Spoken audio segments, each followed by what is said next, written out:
maybe later this weekend. On Thursday, the president will travel to Cleveland, Ohio to deliver remarks on the economy, and on Friday, his budget will be released, and he will also travel to Wilmington, where he will remain over the Memorial Day weekend. With that, Darlene, why don't you kick us off? Thank you. Wanted to start with Israel. Does the president or the White House have any concerns that the extent to which the Israeli Prime Minister continued the war will affect the president's own ability to continue to defend Israel's right to defend itself? I know that's a little circular, but... You mean domestically here, yes. or? Yes.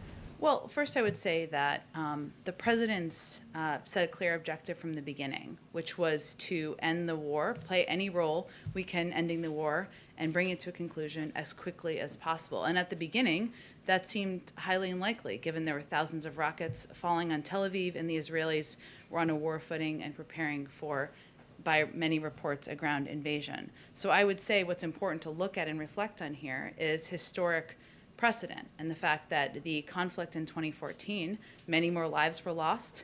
Also, it went on for 51 days. So the president's view is that, and his view from the beginning was that through disciplined, intensive, and quiet campaign of diplomacy, and one where we would lead coordination in the region, we could bring an end to the conflict more quickly than it was intended to be. And it's also important to remember that Hamas is a terrorist organization, that Israel, of course, continues to have the right to defend itself. But what's most important from now forward, in his view, is to contemplate where we go from here, Darlene. And certainly he talked yesterday about replenishing support for the Iron Dome. And our view is that saved hundreds of lives, maybe more than that, given the effectiveness. Also to support through the United Nations continued additional assistance in rebuilding Gaza. We've already, of course, restarted our assistance that was ended in 2018 through UNRWA, through the United States, but we'll work through the UN. And we also will remain engaged deeply with diplomatic conversations with leaders in the region. So, obviously anyone here domestically will have to make their own decisions, but I would say that it's important to convey what our intention was, what we feel this was concluded as a result of the president's engagement and frankly discipline from the beginning, much faster than these conflicts have been in the past. Go ahead. Go ahead, Darlene. Go ahead. We also heard this week a lot of Democrats shifting their tone on Israel. So is it time for the president or the White House or the United States to also perhaps start thinking about shifting the approach, its approach to Israel? What shifting in what way? You had a lot of Democrats who were frustrated that the president didn't call for a ceasefire immediately. That was one thing a lot of people were upset about. So, and the sort of, I don't want to say knee-jerk, but the U.S. position is that Israel has a right to defend itself. And there are a lot of Democrats who, I think, from what we heard them say this week, they don't necessarily buy into that. And so the thinking is there some shift in the approach to Israel? Well, Darlene, I think the reason I answered it the way I did is because obviously we all shared an objective of bringing an end to the conflict. The president's view and his strategic approach and that of his team was that the best way to do that was not to call out our allies and partners, but was to remain closely coordinated and to work in lockstep, and at the right moment to convey it was time to wind it down. And that's exactly what he did. And now the conflict is concluded in 11 days. And frankly, he resisted calls to take an alternative approach that in his view would have had an alternative outcome. So that's why I answered it the way I did. Go ahead. Oh, go ahead. I have one final question. Sure. Yesterday we had a ceremony here, the bill signing. A large group of lawmakers came. We had the Medal of Honor ceremony today. We're back. The meeting with the Kennedy Center honors that we were told the President and First Lady had. I've seen handshakes, hugging, kissing. Yes. Is the White House open again? Can you talk about some of the considerations that went into these events over the past couple of days? And is this the norm, the new norm, the new norm going forward? I can confirm we are a warm and fuzzy crew, and we like to hug around here. But we were waiting for that to be allowed by CDC guidelines, which we certainly abide by. So we are, as many organizations and companies are, working to implement these guidelines here at the White House. And so what you've seen over the last couple of days is efforts to do exactly that. And that includes welcoming back and having a full briefing room very soon. It includes having more events with more people, and certainly continuing to open the White House up, the People's House up to the American public. Go ahead. Thanks. Back to Israel for a moment. One of the other examples I think that would fit into Darlene's question is this pressure from lawmakers over the $735 million pending sale of precision-guided missiles to Israel. I know the president said yesterday he's committed to replenishing the Iron Dome, but is he also committed to making sure that sale goes through? We have no plans to change our security assistance that we're providing to Israel. But I will say that the president's view is that we need to move forward on a couple of fronts. Certainly supporting the security of Israel is one of them. But another front is rebuilding, playing a constructive role in rebuilding Gaza, providing assistance and funding through the UN efforts to do exactly that, ensuring that it is not Hamas, but is the Palestinian people who benefit from that assistance, and doing that through the UN is, in our view, the best way to do that. It also includes continuing to have engaged diplomacy with leaders in the region, continuing discussions with officials across the Middle East, Egyptians, Israelis, Palestinian leaders, Qataris, others, about how we move forward from here. And then one on police reform.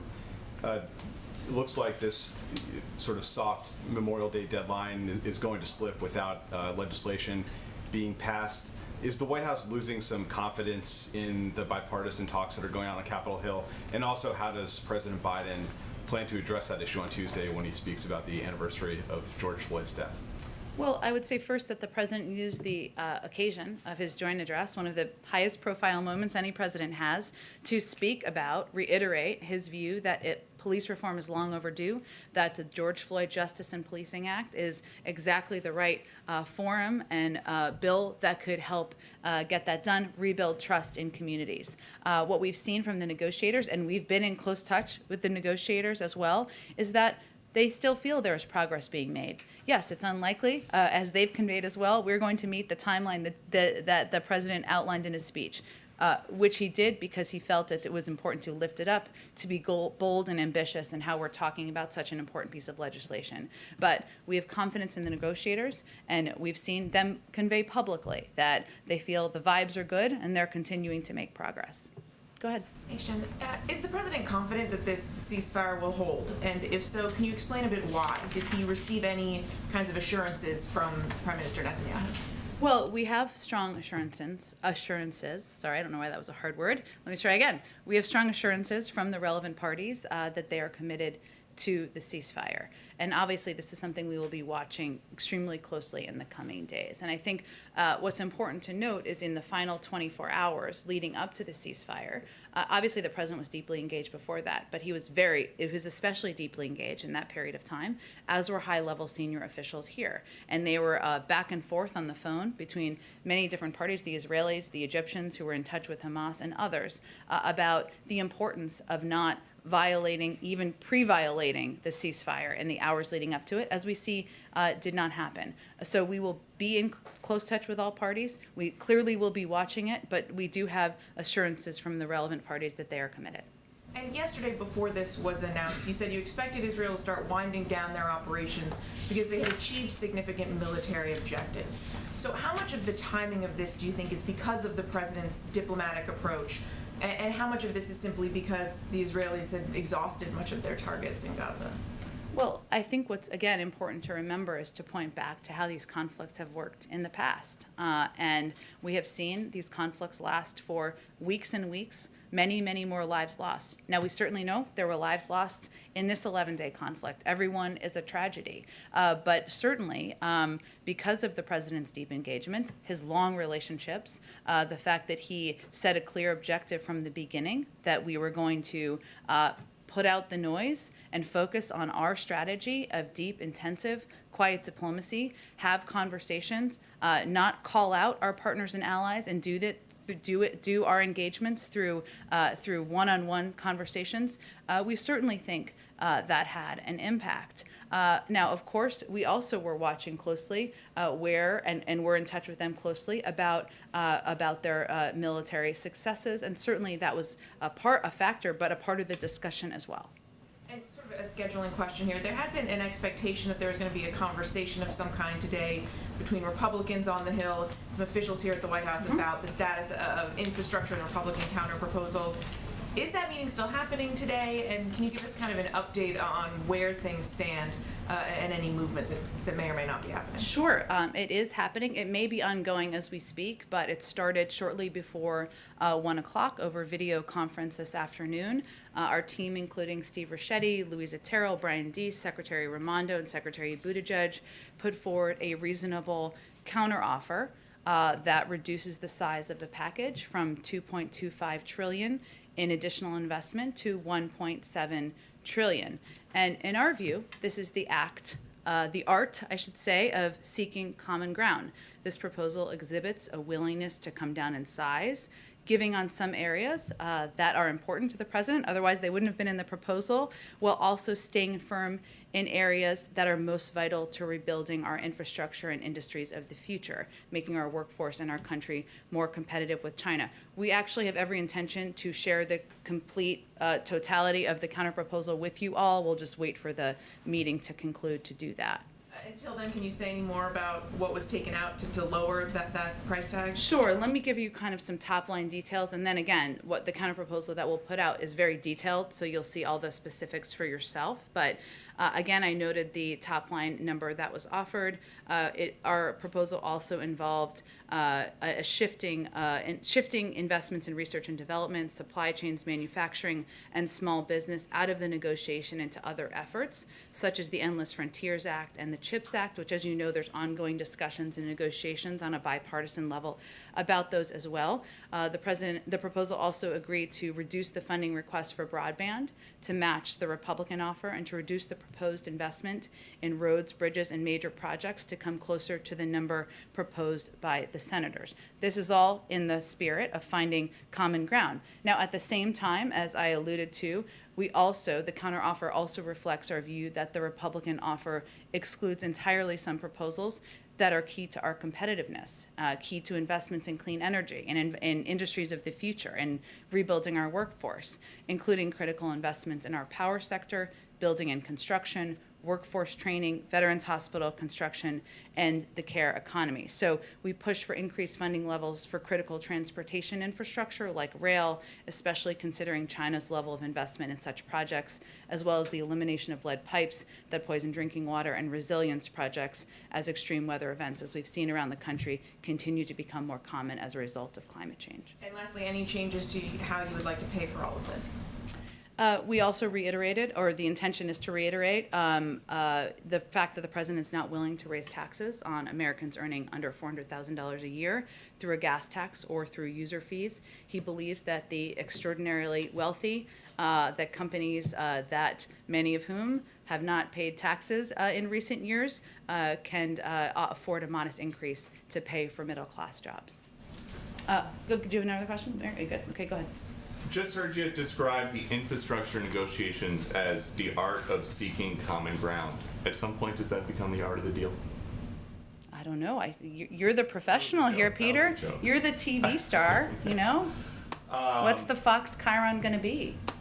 Art of seeking common ground does take a lot of characters. It does. So I'll check It does. with the control room. The art of the deal. We'd be okay with that.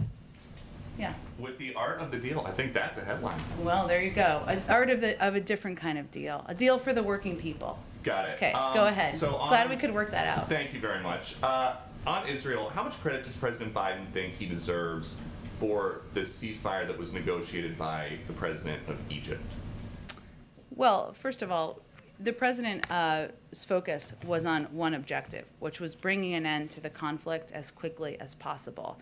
As you know, and as our briefing day in and day out was evidence of, there was criticism, and as Darlene's question was evidence of, there was criticism coming from many sides. We kept our head down, focused on our strategic objective, focused on intensive, quiet diplomacy to bring an end to the conflict as quickly as possible. Our engagements with the leaders of Egypt, the leader of Egypt was a key part of that discussion and a key part of bringing an end to the conflict, given their important relationships with Hamas. And I know, because we are just trying to understand all these, the dozens of calls and who played what role. Mm-hmm. The president extended his sincere gratitude to President al-Sisi and the other senior Egyptian officials who played a critical role in the diplomacy. So if their role was critical, how does the White House describe President Biden's role? Well, again, Peter, I think what I can do here, what the president was conveying is that this was an effort, much of it coordinated by the United States, much of which he was involved in personally, engagements on the phone, engagements with his team, a commitment and a driving desire to keep the strategy aligned with what we knew would help bring an end to the conflict as quickly as possible. He's also someone who wants to give credit where credit is due, and that includes the role the Egyptians played and the role many countries in the region played in working to bring an end to the conflict. And then quickly, And also his team. I mean, he called out Secretary of State Tony Blinken, he called out his National Security Advisor, and also our UN Ambassador Linda Thomas-Greenfield, who played an important role here as well. quickly on immigration, the governor of Tennessee says that he was asked and he declined a Biden administration request to house unaccompanied minors. And in coming days, or in recent days, there have been some reports that at least 4 planes filled with unaccompanied minors landed in his state, some in the middle of the night. Can you explain what's going on there? Well, as we have been very clear about, children, our objective is to unite these unaccompanied children under the age of 18, with families, with sponsor families. So children have been traveling through Tennessee. They are simply on their way to unite with relatives and sponsors, to meet sponsors in the state, or just traveling through Tennessee until they reach another destination to unite with family members or legal sponsors. As you know, geographically, it's right in a place where there's a lot of states around it, so it's a place where some flights have gone through as children are moving to other destinations. And since this was something that the governor of the state said he didn't want, this is not a case of federal officials trying to sneak something past the state level officials. I think I'm confirming here that Tennessee is a state that is right near in the middle of the country, and some kids have to travel through there to get through their destination, and we've been very clear that our objective is to treat these kids humanely, get them to safe homes, especially homes of loved ones and sponsored families. Go ahead. Point of clarification, you mentioned detailed some of the cuts to the Yeah. counter proposal. Did I hear you right? You said they're going to find a home in other Senate legislation that's curling through now, like the China bill? So while they're coming out of your counter proposal, they are going to find a home somewhere There are else? some components, yeah, where there is some overlap in the Frontiers bill and the CHIPS bill, where there is opportunity to still move forward on some of the president's ideas. Gotcha. Republican governors in some 22 states have rolled back those expanded unemployment benefits. What is the White House or the Biden administration doing to preserve those benefits, if anything, at the state level? Well, Jarrett, it is up to, of course, these governors to make a decision about what assistance they want to provide to the people of their states. Our view continues to be that unemployment insurance, of course, at a federal level, which is something we advocate for and would work to pass through Congress or have worked to pass through Congress, is something that can help people during a time where there are still more than 8 million people out of work make ends meet. And that there is not overwhelming data that suggests that it is a driving factor in people not reentering the workforce, especially at a time where we're continuing to recover from the pandemic. But it is ultimately up to governors to make those decisions. And there's nothing the federal government can do, just to be clear. We can continue to convey what we see in the data, what we advocate for in terms of what we think will help get people back on their feet, and we use every opportunity to do that. The Washington Post just reported some details on the upcoming budget, specifically that the public option to create a government-run health insurance program and a pledge to cut prescription drug costs are not going to be in that budget proposal. Anything you comment on that? Well, we'll be announcing and rolling out the president's proposed budget a week from today. Buckle up. I know it's a big day for Reuters those days, and I'm not going to get too far ahead of that. But what I will tell you is that what it will outline is how we're proposing to pay for a range of the proposals the president has put forward. And he's clearly talked about and remains committed to his campaign pledge of pushing for a public option, to doing something to address the rising cost of prescription drugs, something he talked about in his joint session address. But every entity may not be reflected in this budget. Go ahead. Thanks, Jen. Back to the Middle East. Prime Minister Netanyahu seemed to ignore President Biden's requests for a de-escalation of the violence over several days. And then a truce was struck once Egypt stepped in. So I guess the question is, why should people have confidence that President Biden will be able to work with him for a de-escalation should there be another flare-up? Through with Prime Minister Netanyahu.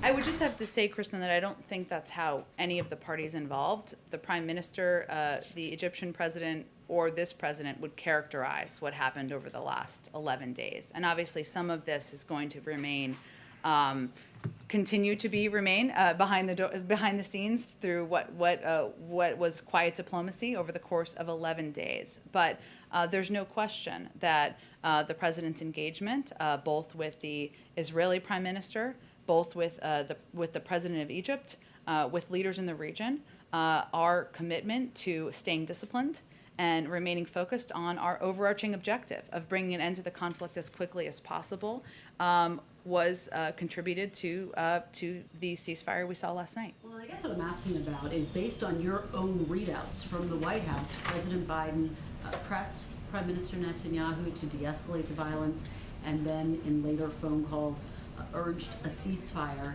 and that didn't happen until And there was a recently. ceasefire last night, and he urged for a ceasefire about 2 days in advance of that. And again, I would say that the president's objective from the beginning was to have these conversations quietly, to work in close coordination with the prime minister about how we could bring an end to the conflict, recognizing fully that at the same time there were thousands of rockets coming into cities in Israel from Hamas. And that was something the prime minister was going to work to defend. And the president said yesterday that he told Prime Minister Netanyahu he would replenish the Iron Dome system. Did he offer that as a promise in order to reach the ceasefire? And were there any concessions made as a part of this deal? First of all, the president did that because, conveyed that because he felt that the effectiveness of the Iron Dome helped save hundreds of lives. And the president remains steadfast, of course, in his support of Israel's right to defend itself, but also believes that the effectiveness of the Iron Dome is something that we should continue to support, and we will continue to support as the United States. Any concessions made By in the order to United broker this deal States? by the United States in order to? No. Okay. Let me ask you domestically. You just said it's unlikely they will reach a deal on the George Floyd Policing Act by next Tuesday. Well, the negotiators have conveyed that. Correct, yes, they have conveyed that. What will the pressure point be if not this 1 year anniversary? How does President Biden make sure this gets done? And if you speak to civil rights groups, interest groups, they want it done this summer. Well, first of all, all of the negotiators are continuing to press forward on working to find common ground to get this done. The president wants to sign it into law. And of course, the anniversary of George Floyd's death, something that impacted the president personally and deeply as it impacted millions of Americans, was a moment to call for action, to call for forward movement. But the negotiators, by all accounts, are continuing to make progress. They're continuing to have good discussions, and that is a positive sign. So, we are not going to slow our efforts to get this done, but we can also be transparent about the fact that it's going to take a little bit more time. Sometimes that happens, and that's okay. By the summer, does the president want this done by the summer? The president wants to sign it into law as quickly as possible. To follow up on something that Mary was asking you, this counter proposal. Yeah. Can you tell us specifically about the corporate tax rate? Has there been any change to the corporate tax rate? Has it come down to 25%, something that Democrats were asking for? Well, again, our counter proposal was primarily focused on the areas of investment, as you'll see when we provide the specific details. And what I reiterated to, which is the president's bottom line about not raising taxes on people making less than $400,000 a year, encouraging the Republican ranking members and leaders to take a fresh look at the fact that many corporations can afford to pay a little bit more taxes, and so can many on the highest income That was really what was in our counterproposal in terms of what was discussed in the meeting. I don't have a readout of that quite No change yet. yet to the corporate tax rate that you're aware of? Well, I The mean, proposal of the corporate tax I'm not a rate. mathematician, otherwise I wouldn't be here. But obviously, we proposed a package that was $500 billion less expensive. So it needs less pay-fors. But what that looks like will have to be a part of the negotiation. Go ahead. Thanks, Shannon. I'm hoping you can give us an update on international inbound travel. Wondering if the administration. I wish I could. Well, It's a very popular question. I was going to ask if the administration feels any urgency ahead of the summer high season to make any new policy moves. Well, we certainly understand the desire of many Europeans to come travel to the United States and vice versa. And people, that's part of returning to normal and part of what will make people feel good about the efforts to fight the pandemic. But we can't respond to public pressure or even emotion. We have to rely on the health and guidance, the guidance of our health and medical experts, which is exactly what we'll do. But in terms of that guidance, at this point, the CDC is saying for vaccinated individuals, they can go in and outside large crowds, small crowds, they say that vaccinated individuals can travel internationally. And they're still required to wear masks, and airline travel's a little different. And again, I'm not a doctor, but we rely on their advice, and they obviously are continuing to consider and update guidance as information becomes available. And in terms of possibly requiring, proof of vaccination for non-U.S. citizens, is there any further consideration of that you could share? A vaccine passport? I didn't use that term. Well, you mean the same basic thing, the federal government requiring vaccines, Yes, proof some of sort vaccination. Proof of vaccination. That is not in our intended plan. Just on a different topic, on Colonel Puckett Jr. Yeah. Why was, maybe you could take us a little bit into Sure. the decision to have him be the first recipient of a Medal of Honor from the president? Well, clearly he has an incredible personal story and is part of what the president feels is one of the greatest generations in history. And he also has a great deal of support for the sacrifices he made and the incredible story we just heard the president tell at that event. And the president, I think, felt it was important to honor him, recognize him, as one of the first people, given the service that he paid to the country and, the fact that he is still a young man, but someone we want to recognize while his family can celebrate with him. Go ahead, Ann. Let me try a different version of Kristen's question on Israel. Okay. So on Wednesday, the readout of the president's call with the prime minister was pretty blunt in saying that the president had told the prime minister he expected to see a significant de-escalation that day, Wednesday. The ceasefire didn't come until more than 24 hours later, 36 hours later, 2 a.m. Friday local time. Was the president concerned, and was there any consternation around here as the day wore on Wednesday and moved into Thursday, that the prime minister was blowing him off, not listening to him, not doing what the president had asked him to do? No, and that is not a reflection of what happened behind the scenes either. Clearly, the president felt it was important to convey, even in a public readout, that his view and the view of the United States was it was time to move toward a ceasefire. And just over 24 hours later, there was an agreed ceasefire. And that required additional conversations behind the scenes, many of which the president was involved in himself, as you well know, because we did readouts of them. It required also an agreement, as you know, Anne, from the other side, and required an agreement from Hamas that they also would engage in the ceasefire, hence the conversation the president had with President El-Sisi on Thursday, just yesterday morning. That was a factor that led to that agreement on that side. So it was the moment in the discussions and negotiations where the president felt it was important to convey that publicly. Obviously, he was careful about what he conveyed publicly, what he said publicly, what we said in readouts publicly, but it was a reflection of that. But over the last 24 to 36 hours were clearly pivotal in bringing an end to the conflict. But it's unusual for a president to throw a flag like that and to say to a foreign leader that effectively the U.S. president is setting a deadline for specific action. If that specific action isn't met in the deadline the president sets, even though I completely take your point that there was a ton of other stuff happening and it wasn't a terribly much longer time period than the one the president has set, is there a risk that the president looks in any way weak or ineffective in having set the deadline to begin with? Well, first of all, there was a ceasefire in 11 days.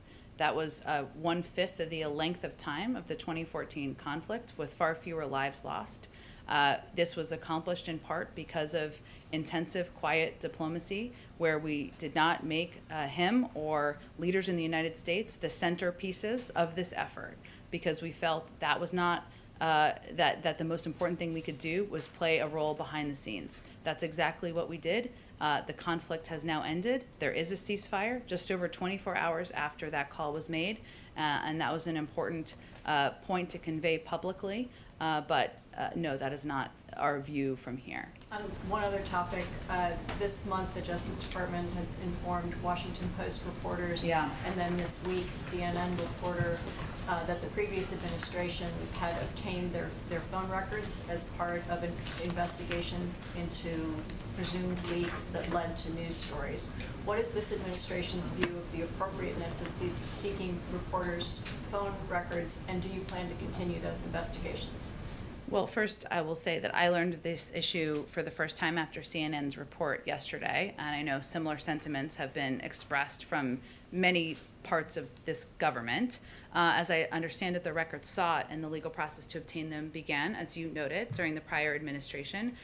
We, of course, this president is committed strongly to the rights of the freedom of press, as we have seen for decades, and to standing up for the rights of journalists. And the Justice Department conveyed yesterday that they intend to meet with reporters to hear their concerns about recent notices, and they certainly intend to use the Holder model as their model, not the model of the last several years, but really these decisions would be up to the Justice Department. Well, the Holder model included pretty significantly aggressive leak investigations. The specific question, though, is the appropriateness of seeking and seizing personal phone records from journalists. Does this administration believe that's an appropriate tactic? Well, again, it was done by the prior Department of Justice. I would send you to the Department of Justice for any comment on what their intentions are moving forward. Go ahead. There was a Marist poll that came out earlier weighing race relations in the U.S. with 17% of people saying that they did not believe that things had, 17% believing, only 17% things had changed.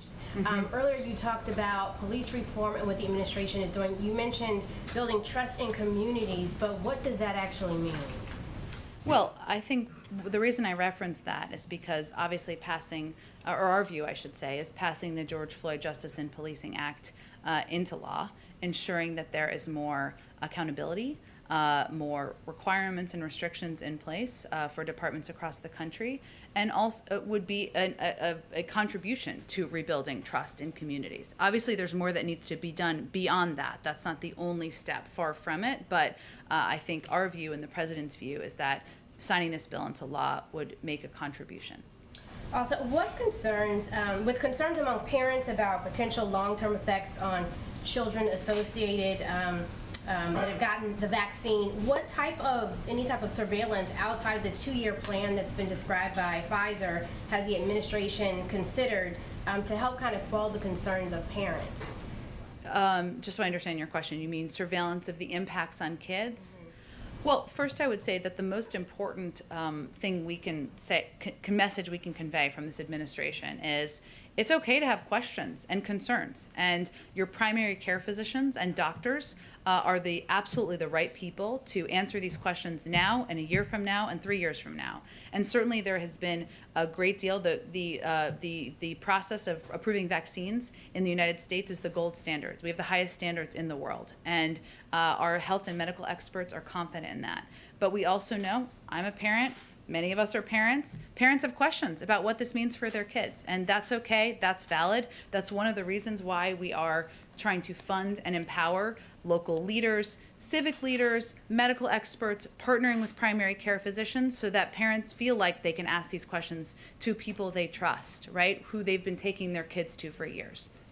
Lastly, the Department of Agriculture today published the first notices of the funding available. And so for black farmers who've been talking about they have felt like there's a lot of racism within that system, we know that the banks had sent a letter to Secretary Vilsack earlier pushing back on those funds being available. And many farmers took it as a threat. What is the administration prepared to do if we start to see that then banks don't offer any loans to black farmers because of that decision? Well, I know this is very much on the mind of Secretary Vilsack in terms of ensuring equity and how these funds are being distributed and delivered around the country. I'd probably have to check with the Department of Agriculture and kind of the status of this letter. I haven't been following this as closely. Go ahead in the back. On infrastructure, you mentioned some of the items removed in this Yeah. U.S. counteroffer kind of migrating to other proposals, other pending Yeah. legislation. Could some of those then be included in the families plan? Well, look, I think the reason I referenced the CHIPS proposal and, of course, the Frontiers proposal is because, as you know, those are negotiating and working their way through in a bipartisan fashion at this point in time. But as I've also said from here, but I'll restate, what the president's put forward is a bunch of large, bold ideas, right? The mechanisms and the mechanics of how they move forward, we're very open to working with Congress on what that looks like. So there is some overlap in some of the pieces proposed in the jobs plan with some of the components in the CHIPS plan and the Frontiers plan. Hence, there's an opportunity to move those ideas forward. But beyond that, obviously he'll continue to press for these in the months ahead. And the original proposal had pretty ambitious plans for electric vehicles. I Yeah. think you referenced this a little bit before, but a lot of GOP skepticism about some of those plans. So in the counter proposal, are you guys ratcheting back on those at all? Or? Yes, absolutely. And again, you'll see the specifics when we put out the our entire counter proposal, but certainly investments in the electric vehicle industry, charging stations, industries of the future, which in our view are going to be the backbone of communities around the country, including communities like Dearborn, where the president was earlier this week, are areas where we feel we need to continue to invest to be competitive with China and boost our workforce. Go ahead in the back. Thanks, Jen. The administration has said that it wants to work with Japan and South Korea to stand up to China's aggression. But as you know, South Korea and China, they're heavily dependent on, South Korea and Japan's economies are heavily dependent on China. And there's also been some reports about the South Korean side being reluctant to add any language that might upset the Chinese in today's joint statement. So how is the administration going to work with South Korea and Japan when it comes to standing up to Beijing when their economies are so closely tied to China? Well, first let me say that it should send a clear message about the importance of these partnerships and alliances that the first two bilateral meetings the president has had after today are with Japan and South Korea. And obviously there are a range of means we coordinate and communicate with both of those countries, including through our trilateral discussions that we've already participated in at a very high level from the federal government with our National Security Advisor and our Secretary of State. We certainly recognize that fundamentally our two countries, the United States and South Korea, may look at aspects of our relationship with China similarly and some aspects differently. And that will be a part of our discussion and a part of what we understand going into these discussions that are ongoing now. But at the end of the day, we feel there's areas of cooperation and partnership with South Korea. As you know, there was a big announcement that was made today, which we welcomed, which is significant investments in the United States by South Korean companies, totaling more than $25 billion, which that reflects the long-standing close economic ties between the United States and South Korea. And we expect there to be continued opportunities for those type of economic engagements and cooperation. Just one more. There's, as you know, there's ongoing tension between South Korea and Japan. Will he urge President Moon Jae-in today to improve its relationship with Japan? Well, first, we continue to promote expanded trilateral U.S. South Korea-Japan cooperation. Again, you've seen that through the trilateral meetings that we've had at a very high level. We not only want to strengthen America's relationship with our allies, but also between our allies, and nowhere's that more important than between South Korea and Japan. So certainly, there's a range of topics they'll discuss, and they'll have a press conference to talk about all of it. Go ahead.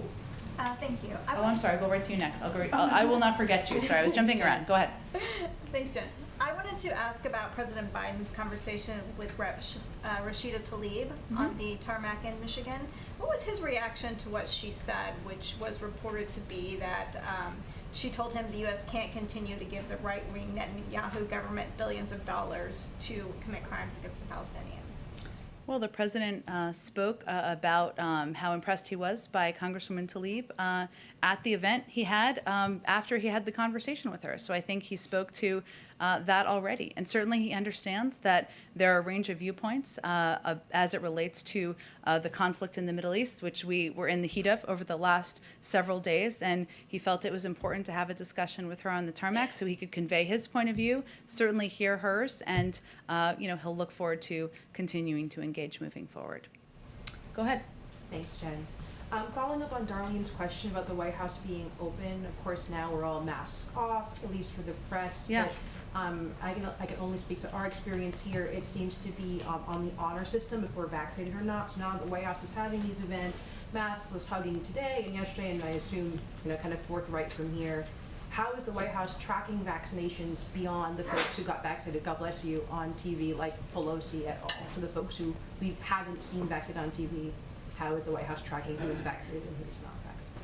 Well, again, what the guidance provided was information so people could take steps to protect themselves, either to get vaccinated, which every American is eligible who's over the age of 12 at this point in time, or to mask up if they're not yet vaccinated.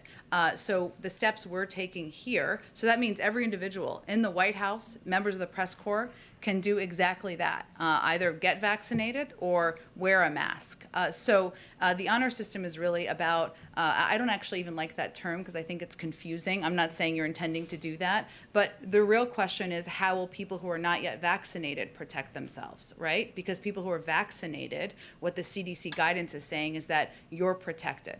So people who are not vaccinated, the guidance is you should wear a mask. Okay, but the White House is not going to go out of its way to necessarily verify this individual or like I've been vaccinated or not, so she's cleared to wear a mask. That's not the plan. That's not the role we're going to play. Okay, awesome. Just wanted to Sure. clarify. And then a quick follow-up on the budget proposal coming out next Sure. week. A couple of things that were not included were very progressive ideas, like prescription drug reform and student debt relief. And you touched on this a little bit earlier, but I just want to get clarification.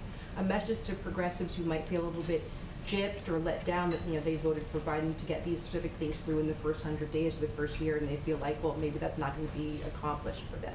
So any message directed to those people? Well, first I would say, again, we'll roll out the totality of the budget. You'll have more paper and fact sheets than you know what to do with a week from today. And so I don't want to get too far ahead of that. But what is important for people to remember is that the president talked about his commitment to the lowering the cost of prescription drugs in his joint session address. He remains committed to continuing to make healthcare more affordable and more accessible for Americans.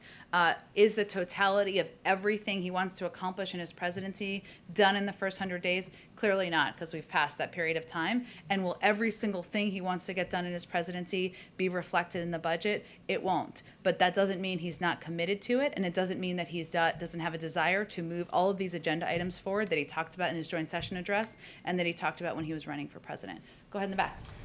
Good afternoon. House Speaker Nancy Pelosi's call for a diplomatic boycott of the 2022 Beijing Olympics. Does President Biden agree with that urging? Our position hasn't changed. At all? Human rights and all, and as much as this administration forcefully defends human rights and We are treating people quite outspoken on human rights, the values of the United States, in our conversations with the Chinese government and leaders, and any country where we have concerns, as was clear in the readout that from the president's call with President Xi, and as has been clear in every engagement we've had with the Chinese leaders. But our position on the Beijing Olympics has not changed. Okay, to follow up, if I can. Yeah. In light of the Israeli-Palestinian fighting, genocide against the Uyghurs, the plight of the Rohingya, persecution of Christians across the globe. This is the big question here. Going forward, how is the Biden administration going to foster international religious freedom? Well, there was a lot wrapped up in there. What I will tell you is that, broadly speaking, the president and the administration, the Secretary of State, will continue to advocate for freedom of religion, freedom of expression, freedom of media around the world. When they have engagements diplomatically, when we have bilateral meetings, through public and private conversations. Closer to home, finally, we've seen gas prices rising. It's a much different topic here. Gas prices rising significantly, and we all know that they hurt poor people. They hit them the hardest. Right? Every dollar that comes in. That's why it's so perplexing that some are proposing user fees, but it's another topic. Right. Well, you want to continue on your? Go ahead. Okay. I don't know. You had a question. Well, my question is the Biden administration does it have any plan or any sort of action it can take to try to bring down prices, or at least somehow make the cost less, whether it's a tax or something to help impoverished people? Otherwise, the money that's going to them in the form of the rescue plan and the other money is really money going back out the door to pay for higher gas, isn't it? Well, first I would say that the president's plans, his proposals, whether it was the American Rescue Plan, his American Jobs Plan, his American Families Plan, have all been proposed through the prism of what he can do to help working people, help people trying to make ends meet, help people trying to put food on the table. His proposals have helped cut childhood poverty in half by this year. It's helped put 1.5 million people back to work, has helped ensure that families and parents have a little bit of extra assistance so they can cover the cost of childcare. So that has been the prism through which he's made all of his proposals. I have to wrap this up in a minute here. Just a quick point of clarification. What did you mean when you said that when it comes to spying on journalists, this DOJ is going to follow the Holder model? Because Eric Holder was the Attorney General when the DOJ was spying on the Associated Press and was obtaining phone records for bureaus and individual journalists? Well, the question that was asked, which was a good question, was about the records that were taken or seized or however you want to characterize it, during the last administration, and we're not going to follow the Barr model. I would say I would point you to our Department of Justice to how they will approach that issue. You said the Holder model, and Eric Holder did monitor the phone records of journalists. I think I would point to the Department of Justice here. All these decisions would be made by our Attorney General and the Department of Justice. And again, they are going to be meeting with journalists to hear their concerns. And certainly we will continue to advocate for freedom of press, freedom of expression in the United States, of course, but also around the world. Thank you, everyone. Oh, I'm sorry. I don't unintentionally forget. It's my favorite part of the week. Go ahead. Hello. How are you? I'm good. Thank you, Jen, for the opportunity. My name is Andrew Pang. I'm with the YAPI, a publication dedicated to tracking Asian American and Pacific Islander activism. I have two questions. The first one's on anti-Asian hate. In addition to the COVID-19 Hate Crimes Act that the president signed yesterday, the administration also announced plans back in March to reestablish the White House Initiative on Asian Americans and Pacific Islanders. The White House also said that the president would appoint a permanent director to lead that initiative. Do we have any announcements, or can we expect an update on an executive order reauthorizing the initiative? Sure. Well, thank you. It's very nice to meet you. Thanks for all the reporting you do. I will first say that reinstating and expanding the White House Initiative on Asian American and Pacific Islanders and ensuring that it is successful is a top priority for the president. He's committed to reestablishing the initiative, as he talked about early on in his presidency. We hope to have more on that soon. So soon coming weeks on more specifics and an update. As you noted, he signed into law a bipartisan bill, the COVID hate crimes bill legislation yesterday. First big event here at the White House with bipartisan support. Welcome people to the White House. That just conveys how important that legislation was to him. And he also committed to appointing a senior member of his White House team, which he has done, who has a seat at the table, both on policy and personnel, to speak to the initiatives that are important to the AAPI community. But hopefully we'll have more soon. Maybe if we're having this conversation next week, I'd have more of an update, but it could be that soon. But it's very nice to meet you. Awesome. Thanks for joining us in the briefing room. Thanks for everyone so much, and have a wonderful weekend. Thank you, Jen.